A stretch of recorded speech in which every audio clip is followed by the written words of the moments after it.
जय गोमाता। मी शिर्के माऊली स्वदेशी गोपालन संस्था नागरदेवळे येथे स्वदेशी गाईचं सद्गुरू साखरे महाराज यांच्या कृपा आशीर्वादाने गोरक्षणाचा विडा उचललेला आहे। ऑक्सिजनचा स्रोत सगळ्यात जास्त जर कुठे असेल तर तो स्वदेशी गाईमध्ये आहे। ऑक्सिजन घेणं आणि ऑक्सिजन सोडणं हा स्वदेशी गाईचा गुणधर्म आहे। स्वदेशी गाई ही आज का आवश्यक आहे तर आताचं जे वातावरण आहे ते अजिबात पोषक नाही आहे। सगळीकडं आज आपल्या शरीरामध्ये सगळं आज रासायनिक जात आहे, सगळं रसायन जात आहे।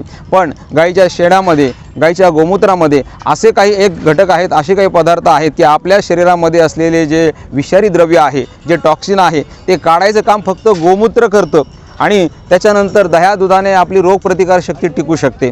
आज समाजाला मी सांगू इच्छितो की स्वदेशी गोरक्षण नुसतं करण्यासाठी गाय ही गोशाळेत नको, कुठल्याही पांजरपोळ्यामध्ये नको, तर गाय ही प्रत्येकाच्या हृदयामध्ये असली पाहिजे। आज प्रत्येक माणसाची गरज बंगला आणि गाडी आहे, तर आज प्रत्येकाची गरज एक गायसुद्धा असली पाहिजे।